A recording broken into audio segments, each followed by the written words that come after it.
Hello friends, another day here at Mike D YouTube. If you haven't already subscribed, please consider subscribing. If not, at least hit that like button. Today we're coming at you with the age-old topic about front wheel drive versus rear wheel drive.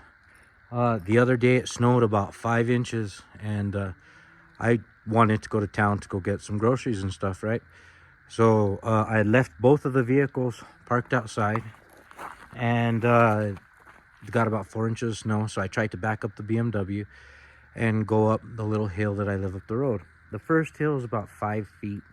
Went up that, no problem. Just want to give a little bit of information that on the BMW, I believe those are Continentals, and I believe they are summer tires. So they're not the best. They're not the all seasons like I do have on the, Toyota on the front wheel drive. But I thought I could make it up my hill in the BMW, and actually I did, and I probably could have made it up the hill, but I underpowered it and didn't give it enough momentum as I was making up the second hill, which was a lot bigger. And because that's what I figured, like, somebody who really isn't a professional driver and drives a lot would do. And it got stuck, had to back it out, came back, tried to go over that 5-foot hill again, and I had to get back up about 20 feet to get enough momentum to come up and drive up the little hill. So in my opinion, everyday driver was kind of wrong, because I think rear wheel drive is not meant for the winter.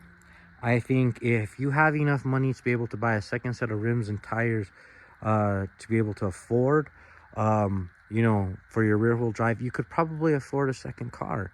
You know what I mean? So in my opinion, I would probably say if you only can afford to drive one car, just for like reference, like the little bit of snow here, anyways, just to show you there was snow, like that I wasn't lying. I would say if you're gonna only have the opportunity to buy one, and you're just an everyday average normal person, because that's the person that I'm trying to give advice to, I would suggest buying the front wheel drive with some all-season tires, I would say, for the front, and some snow tires that I would probably use in the front in the winter, and I would switch them to the back in the summer. That's probably the suggestion I would go with, because when I used to have a Honda Civic and I had the snow tires, because they're basically like cheater tires, that's why they were saying, oh, you can drive a rear wheel drive if you have snow tires. Well, they are cheater tires. So if you do and you're worried and you only have one, you can kind of put your winter tires in the back in the summer and they don't wear out as much.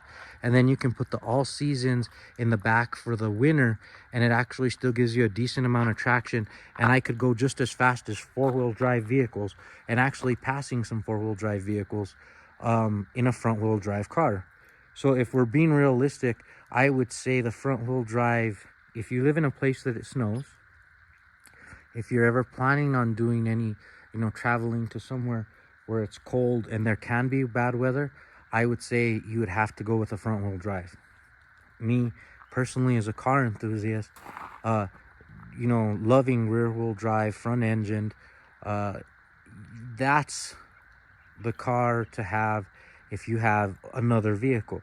If you can afford to have another vehicle, that is just like it's the funnest play vehicle ever. It's like if you want to buy a Miata but you don't want to look like a weirdo, because every person that I've ever had that has a Miata is kind of a little just off. Not bad, just a little off. But I like something like the styling of that. So if you're into rear wheel drive and you have to have a rear wheel drive and you're in Florida, Texas, California, where you don't get no snow, go with a rear wheel drive. But if you have to do it as an everyday driver and you have to have something that is going to be able to go everywhere and do everything all around, I would say front wheel drive with some winter tires in the front in the winter and putting the winter tires in the back in the summer is the best combination for anybody who just has one. So you don't have to buy a whole set of rims and tires. You only have to buy actually another set of tires, and you can just rotate them. But anyways, have a good day, guys. Enjoy. Hope it was informational, and I hope you guys like the video. Thanks. Bye.